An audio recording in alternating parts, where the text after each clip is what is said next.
Hey guys, good morning from Dhaka, Bangladesh. Welcome back to the channel. Time is 2:15. I'm doing two episodes. This is the second and the last of them all. So earlier today I did two videos. Hopefully you watched them and liked the review on the Aqua Dubai by Al Haramain. And I got a very nice message in the comment section that one of the brothers, I think from Middle East, reached out and said, sometimes I hear you say stuff like you want to quit and you're tired and you just want to take a break. It's very difficult for me to take a break even thinking of it, and then quitting is going to be very difficult because this is my daily life. This is what I do when I wake up, scent of the day, this and that. So he said, don't quit. I like your reviews, and thanks so much, brother, for your kind words.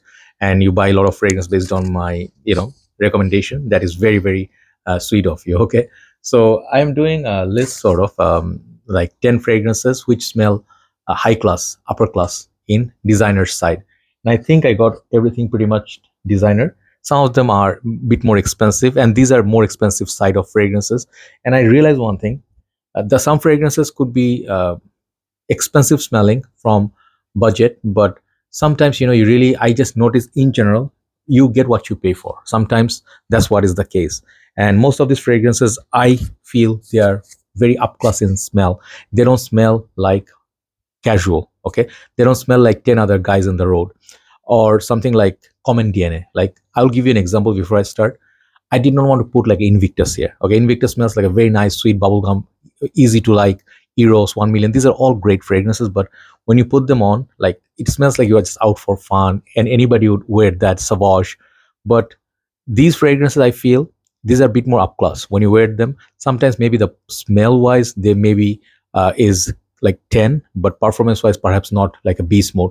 But I feel they smell very up close. I got one of them just recently yesterday, and let's go. Okay, let's just go. First fragrance I want to show you is a summer perfume from House of Dior. This is Dior Eau Sauvage, and this is my most favorite from the line. Okay, and they have 6 or 7 versions of it: Dior Eau Sauvage, Eau Sauvage Cologne, Extreme.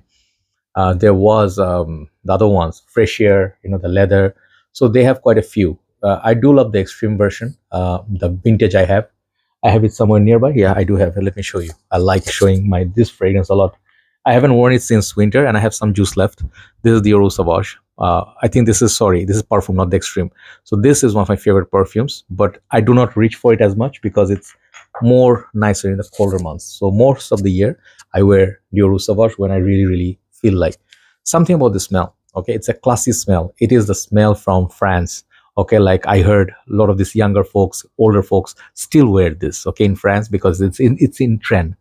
And it has this nice rosemary lemon cake, and the new versions are coming with the magnetic cap, but they are not really that long lasting. Okay, this fragrance is like a cologne sort of, but on me I get decent performance. It's a light layer, like gel and low medial cologne, that sort of a performance, but it smells so nice. It smells so masculine, it smells so classy and rich. And just like a lemon, you think like, oh, lemon can be done really harsh, lemon can be done really bad. This is one of the best lemon based fragrance in my humble opinion. There are many other fragrances nowadays, but Dior Eau Sauvage, I think it smells very very posh. Second fragrance I'll show you, it's a modern iteration of a classic, which is from House of Giorgio Armani. So this is the latest flanker they have, Acqua di Gio Parfum. Okay, Parfum. So I actually would say back in the days, my favorite was Essenza. I loved Essenza, discontinued. Then I went for Profumo. Profumo was great, but Profumo also was reformulated or discounted, some discontinued something. I got really upset. I'm not going to hunt down $200 Acqua di Gio Profumo. No, I have Parfum, which is my most favorite because this is literally the beast. Okay, if you buy this now, the prices are going down. It's no longer 150 bucks or 180 bucks. If you look for discounters, you can get this for 100 bucks, which is a good value for 100 mil. Okay, this thing smells masculine. This smells fresh, spicy. It smells like someone with money. Okay, it smells very common. Like Acqua di Gio is the DNA everybody used to wear. People know this smells spicy, sort of like a masculine, floral, aquatic, right? But as time progressed, they made some darker ones. This is one of the darker ones. Okay, so when you put this on, someone, if you go past by, it will be the scent of a boss man. Okay, someone with a lot of class, nice car, suits, nice job, or a business owner or something. This is what that feels like. It smells very expensive to me. So this is just my imagination. So Acqua di Gio Parfum. Okay. Number three, I'm going to show you. It is a very known one. It's a very common one. Prada L'Homme. Very simplistic fragrance. There's nothing complicated about this, which is what I love about it. At first, that's what I exactly hated about it. It was too simple for me. I was in love with Prada Amber Purum. Always was, always will be. This is like one of my, um, how to say, like one of those, what is it called, gallery of something? No, it's like Hall of Famer fragrance, like Prada Amber Purum, Cartier Declaration d'un Soir. These fragrance, Dior Eau, these are like my signatures, right? Prada L'Homme was not in that museum. It still is not like that special, like Prada Amber, but something of Prada L'Homme. Very warm day. Imagine this, very warm day, and it's sickeningly hot, 45 degrees, 48 degrees. It feels like it's like literally like a fire out there. And then you feel humidity, and you know you're gonna sweat a lot, and it's gonna be a very difficult day. And you just want to relax. And if you put most of the fragrances will really, really choke you. Like if you put, like let's say light blue or intense, most of the time it really chokes me. So that kind of time, I think this fragrance is like a soft in nature, like that iris play. Really nice. It's not really slow, soapy, but this fragrance creates this nice aura about it. When you sit, you feel like you're cooling down and you're relaxed in your mind. Okay. Fresh, clean, gentlemanly, and very high class bar of soap kind of a smell. Not very soapy, but when you smell it up close, it smells so nice. It smells like a darling. Okay, I just love it. I recently repurchased my L'Homme Low, which is discontinued, but this line is very classy. Check it out, Prada L'Homme. Number four, I'll go with the fragrance everybody hates for its price tag and performance issue, Bleu De Chanel. I would not put Dior Sauvage in this list, but I would put this. Why? Because this is the smell. Bleu De Chanel is the smell that people want. Bleu De Chanel is the smell that people, when they put it on, they feel like $1,000. Okay, that's what Bleu De Chanel made. Like Chanel made in this. If you want to go more beefy version, go EDP, go Parfum, and just pay more and more bucks. That's the only reason I do not recommend this. Like nowadays, Bleu De Chanel is not worth it. Get one of those clones, 30, 40 bucks. You'll get much better performance, but the opening, that grapefruit, nobody could replicate like Bleu De Chanel. This is why this is still special.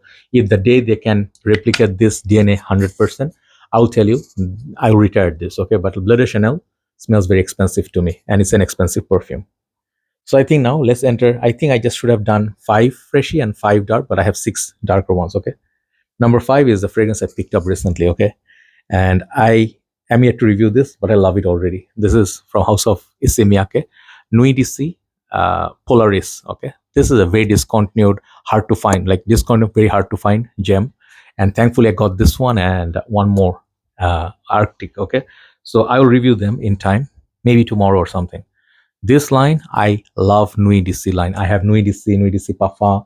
I have Nuit Issey Pulse of the Night, and then Noir Ambre. I used to have the Oyen Sans.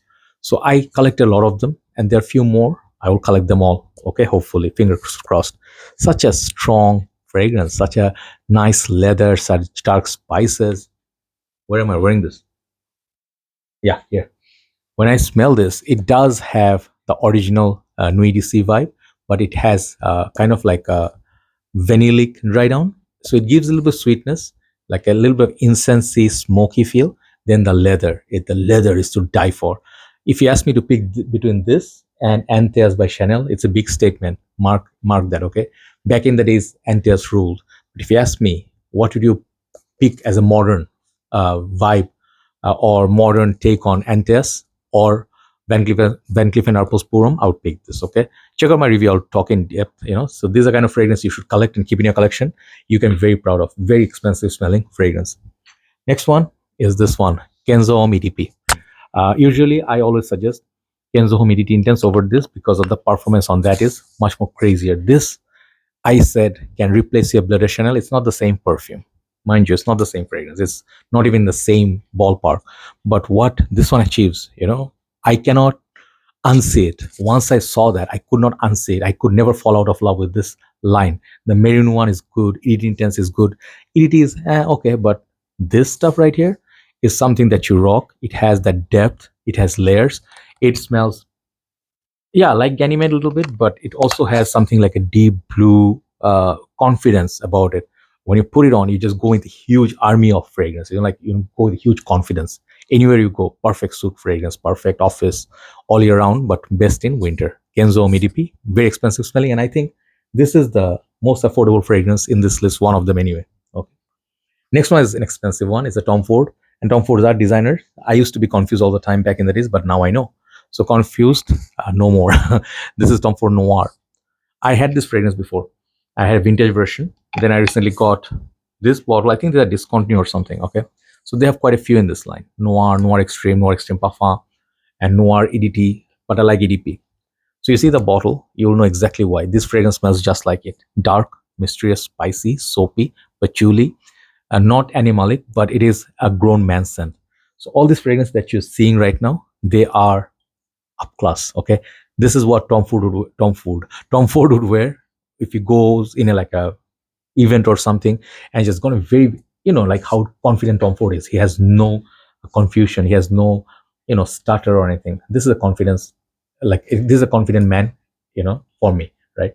So this is not as playful as Noir Extreme. That one has cool fee, some playful dating. So I'm not gonna put it as a very up class or something. It's a nice perfume for dating, but this is the class. Okay, this is one of them. Okay, if you wear this, you smell expensive. Tom Ford Noir EDP. Number three, let's give some love to Armani again. This is Stronger With You Tobacco, borderline niche. When I reviewed this, I got that in last few days of perhaps winter, or so I don't remember, March perhaps. It was not that hot. It was rainy and all that cool, so I still wore it. So this I said is not my most favorite from the line. My most favorite was the leather, and then joint champion was oud, and this, and then strongly, absolutely. Something about this perfume. It is a Middle Eastern sort of smelling, spicy take on tobacco. And if you are a fan of tobacco, you might say this is not enough tobacco in there. Okay, it's mostly a spicy original DNA with a spicy accord. Then the third main player is the tobacco. But this is such an expensive smelling Middle Eastern ish fragrance. It gives that huge scent bubble, and when you wear it, you smell expensive. So do check it out. This is borderline niche, and the price is also very expensive. Stronger With You Tobacco by Emporio Armani. Number two is the one that I picked up yesterday after at least 4 or 5 months of waiting. I was always yes, no, because this is a designer with a expensive price tag. This is again, this is again Armani. What do you know? Armani code Parfum. Those who have it, they love it. My good brother Alonso from Mexico. My brother, how are you doing? So he said it's one of his sexiest, most favorite juice. And another brother, I think he lives in uh, States, but his name is Brother Regin Aishwarya. I think if I got the name wrong, I'm sorry, but he's a reviewer as well. Okay, so he lives in States or Australia, right? He reviews a lot of perfumes. He says this is a very up class. He loves it. It's very classy perfume, and I can not disagree. Comes with a beautiful magnetic cap. Not as good, but magnetic is nice. So this is a take on the classic Armani code, which I love. This one has a lot of that original element, but the beautiful iris is the playful beauty of this fragrance. Dark, playful, somewhere between, you can say, Prada L'Homme, Prada L'Homme Intense, Dior Homme. All this fragrance, it has some reminder, and then the Armani code. So this is like that, like Givenchy Gentleman EDP. If you love those, you're gonna love it. Okay, but you have to pay a little bit more to get this fragrance. Performance so far in high heat, I'm not gonna judge it. I will say it's a decent performer, 8 out of 10 so far. But in winter, perhaps it will perform really good.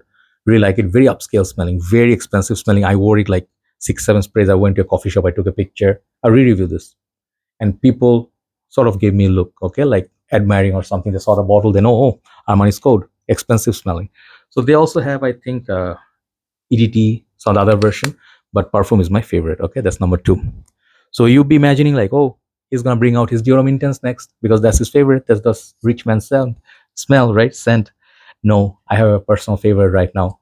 Dior Homme Intense is always gonna be special, no problem. But this I found sort of like in designer side, one of my most favorite recent buys, and I'm in love with it so madly.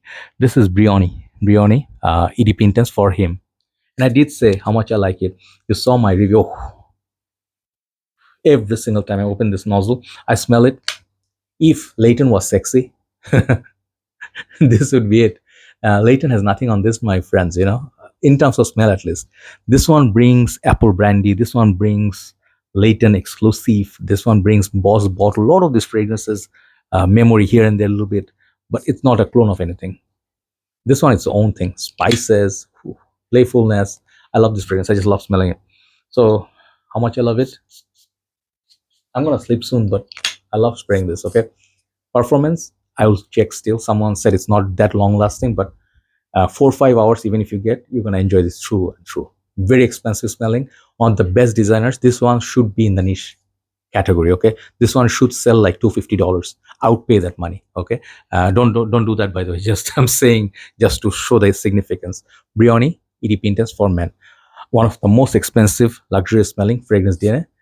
Highly underrated. Nobody talks about it. Have a nice day. Thanks for watching and take care. Do let me know which ones do you like and which ones are your favorite from designers. Which one did I miss? Take care. Bye bye.